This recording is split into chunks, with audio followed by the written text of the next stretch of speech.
Why giving Petron to the government is a terrible idea, and I tried to prove otherwise. The US and Israel struck Iran on February 28. The Strait of Hormuz, where roughly 20% of global oil and gas passes, was disrupted. Brent crude surpassed $114 per barrel by March 9th. Weeks of consecutive fuel price hikes. The Philippines imports 95 to 98% of its crude, most of it from the Middle East. Senators were furious. Senator Rodante Marcoleta walked out of the DOE hearing in frustration. The public wanted someone to blame, someone to fix it, someone to just do something. And then Ramon Ang sat before the Senate on March 26th and offered to sell Petron back to the government. If the government is interested in purchasing Petron from me, and they feel they can handle its operations more efficiently, then I support that decision. My gut reaction was immediate. This is a terrible idea. I am not a free market ideologue. I don't believe private is always better. But handing the country's only refinery to a government with a 32 out of 100 corruption score and a GOCC sector bleeding hundreds of billions, that is not a solution. That is a new problem. I didn't want to just run on instinct, though, so I went looking for evidence that would prove me wrong.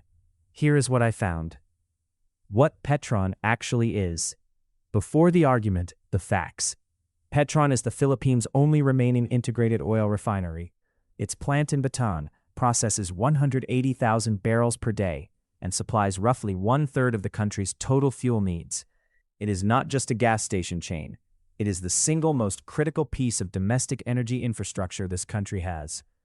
Under San Miguel Corporation's private ownership, Petron absorbed over 11 billion pesos in losses in 2020 during the pandemic and kept operating, when the easier and cheaper move would have been to shut the refinery and simply import finished fuel, the way other oil companies did. SMC invested $2 billion in upgrading the Bataan refinery and completed it in 44 months, about 16 months faster than industry standard. In 2025, Petron posted a record net income of 15.6 billion pesos, 84% higher than the year before. Revenue was 810 billion pesos. This is not a struggling company. This is not a patron-fat GOCC pretending to be a business. This is a functioning private enterprise producing results and carrying real national infrastructure responsibility. The proposal is to hand that to the government. The history we need to remember. Something people forget. We already had this argument, and we already chose an answer. In 1973, the first Marcos administration directed PNOC to acquire Esso Philippines during the global oil shock, renaming it Petrophil Corporation, what we know today as Petron. In fairness, the intent was not stupid. The country needed a strategic buffer during a genuine crisis. Direct state control of the fuel supply was a defensible call in that moment. But what followed under government control is less flattering. The Oil Price Stabilization Fund, created by Marcos Sr. in 1984, was meant to smooth price volatility. What it became was a fiscal instrument manipulated across administrations, eventually a symbol of the exact mismanagement it was designed to prevent. Under President Ramos, the government deliberately chose to privatize Petron. The reasoning was simple. The state-run model was bleeding money. Private capital could modernize the company faster, and the proceeds from the sale could fund other priorities.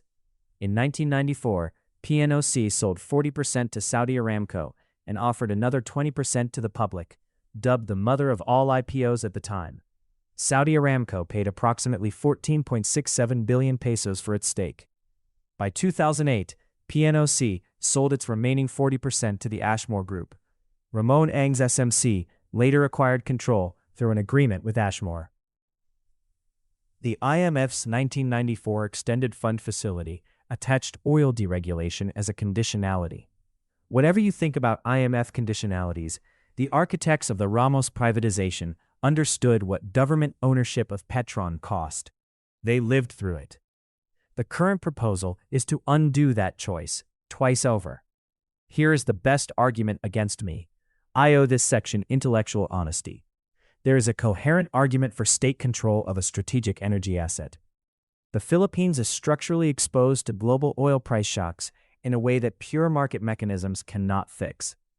The Oil Deregulation Act of 1998 removed the government's authority to impose price controls on petroleum products. When prices spike, especially during a geopolitical crisis the country had no part in creating, the government has no direct lever. It can watch, it can appeal, it cannot compel. Oil companies under deregulation raise prices fast and lower them slowly. That asymmetry is documented and real. It is not paranoia. And the argument goes further. If the government owned the refinery, it could prioritize national supply, set pricing protections for consumers during crises, and align capital investment with national energy security goals rather than shareholder returns. Norway has done exactly this. Equinor, the Norwegian state oil company, is 67% government-owned and is consistently ranked among the best-run energy companies in the world. It works. The evidence is there. The 1973 takeover of Esso Philippines, in its historical context, worked as an emergency measure. The argument is not without foundation.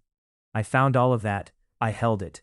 And then I looked at what this government has actually done with the institutions it already controls. 3 case studies and a number. For once, the contrarian instinct had receipts. Napocor is the most direct analogy, a government-run energy company, the most direct predecessor to what a government-controlled Petron would look like. Before the Electric Power Industry Reform Act, EPIRA, was passed in 2001, Napocor was described bluntly as the single biggest drain on the Philippine government's finances. Its total debt had grown to over 800 billion pesos by the time the law passed, and ballooned further to 1.2 trillion pesos by 2003. The national government absorbed up to 200 billion pesos of that under Executive Order 370, signed in October 2004.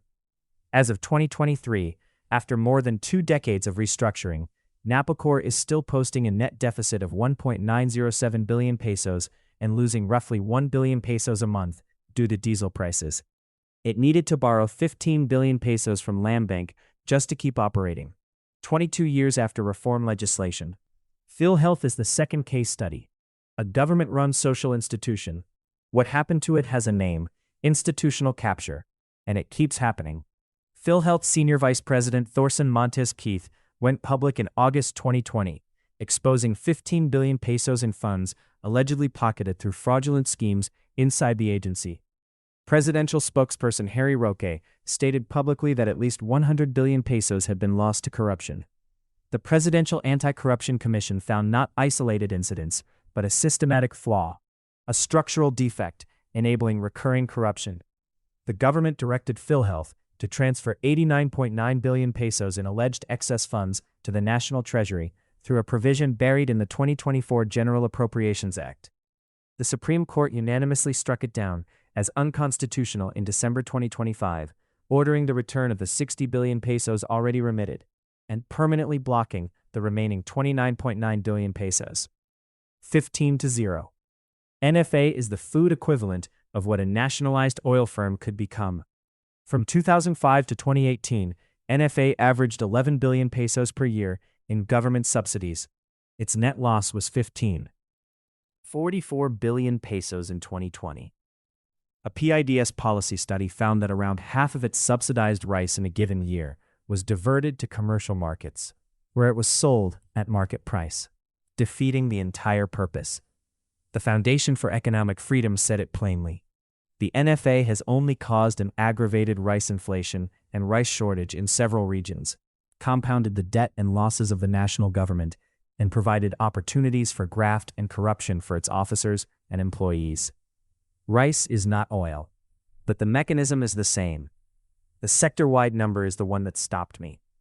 The Governance Commission for GOCCs reported the sector's adjusted net loss grew 516.24% in a single year, from 144.46 billion pesos in 2022 to 890.23 billion pesos in 2023, partly reflecting the adoption of a new insurance accounting standard across PhilHealth, SSS, and GSIS. Even accounting for that, the losses are real and structural. The government's net lending to GOCCs stood at 26.81 billion pesos in 2023. The Commission on Audit's own budget was cut from 13.7 billion pesos in 2024 to 12.7 billion pesos in 2025, The one institution with the mandate to check abuses in these agencies now has less capacity to do it.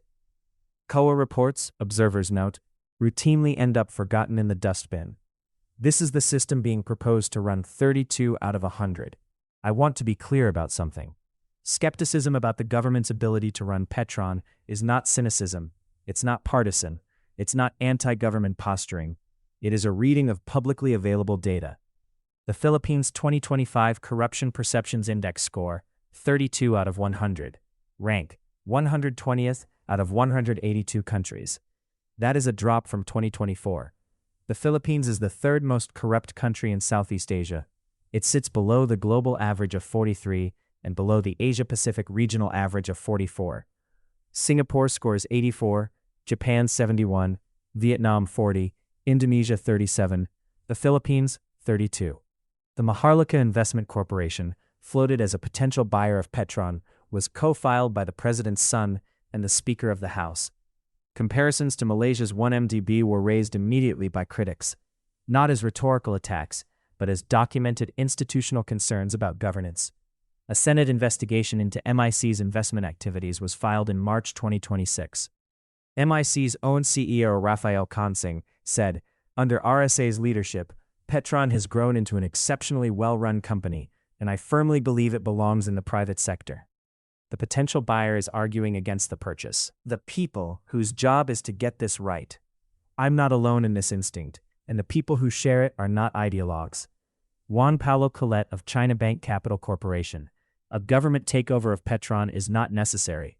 The better policy is to allow the company to continue as a well-managed, publicly listed corporation, enabling it to serve its customers more effectively. He added that state ownership would create an unfair competitive advantage over other oil companies, could deter new market entrants, and ironically reduce market competition over time. April Lee Tan of COL Financial. The government has a history of poor performance in managing businesses. Moreover, acquiring a stake in Petron's capitalization would put a strain on the national budget. Our current deficit and debt situation isn't robust, especially as we have yet to recover from the pandemic's adverse effects. These are not bloggers. These are analysts whose job is to get calls like this right and be accountable when they don't. Norway almost changed my mind. This is the section where I got closest to being wrong. Equinor is 67% state-owned. Norway controls a massive share of a global energy company, and it functions extraordinarily well. High production, strong returns, transparent governance, consistent international credibility. The Norwegian government operates on a strictly arm's-length basis. It acts as a shareholder, not a political operator. The board, not the Ministry of Petroleum, is accountable for performance. A code of corporate governance requires equal treatment of all shareholders, board independence, and transparent reporting that no Norwegian minister can override for electoral convenience. Norway's Corruption Perceptions Index score, above 80. The Philippines scores 32. That's the gap, not in intention, not in rhetoric about energy security. In the actual institutional architecture that makes state ownership of a critical company something other than a vehicle for contracts, hiring, and election season price manipulation. Venezuela's PDVSA is the other end of this story. In 2002, Chavez fired the entire PDVSA board after a general strike and replaced senior executives with political allies, gutting decades of technical expertise in one move. Production, which had reached around 3 million barrels per day in the late 1990s, collapsed. Academic research captured the specific mechanism. When the company surplus increases, the government tends to intensify its control to obtain additional benefits, especially during electoral events. Venezuela's Corruption Perception Index score today, 10 out of 100. State ownership of an oil company is not inherently catastrophic. State ownership in a country with a 32 out of 100 corruption score, GOCC losses that exploded 516% in a year, and a sovereign wealth fund co-authored by the president's son, that is where the evidence points toward disaster. I wanted Norway to prove me wrong. Norway got close. Our own numbers closed the door. There are better answers than this. The anger behind the takeover proposal is legitimate. Fuel prices are crushing people. The government handed away its price control tools in 1998 under IMF pressure and has been functionally powerless during price shocks ever since. That is a real problem. But the solution is not to hand the refinery to the institution running Napocor and PhilHealth. There are actual alternatives. Amend the Oil Deregulation Act to restore limited emergency pricing tools during declared energy crises without changing ownership structure. Build strategic petroleum reserves. The Philippines currently has roughly a 60-day window, and a prolonged Middle East conflict could exceed that. Mandate real-time price transparency from all oil companies. Suspend excise taxes during declared energy emergencies, which the Marcos administration was already weighing. Strengthen competition enforcement at the infrastructure level, storage, terminals, import ports, where the actual oligopoly concentrates. None of this requires putting the government in charge of a refinery. Ang himself, at the same Senate hearing, pledged to cap Petron's corporate margins to avoid exploiting the crisis. That accountability came from public pressure on a private actor. It did not require nationalization. It required an engaged public and a functioning media. We have both. I tried to find a reason to say yes. I went into this research wanting to find the evidence that would prove me wrong. I found the strongest version of the counterargument. State ownership of energy assets can work. It worked in 1973, to a point. It works in Norway, comprehensively. The anger driving this proposal is not manufactured. It comes from real families paying real prices they cannot control. But the evidence I found about this government's institutional capacity, this GOCC sector's track record, this country's corruption score, and the specific pattern of how state enterprises get captured by patronage politics, all of it points in the same direction. The question was never whether government ownership of an oil company can work in theory. The question is whether this government, with its current record, deserves to be trusted with the country's only refinery. I tried to find a reason to say yes. I couldn't. This has been Morning Coffee Thoughts. Read the full article with sources at morningcoffeethoughts.org.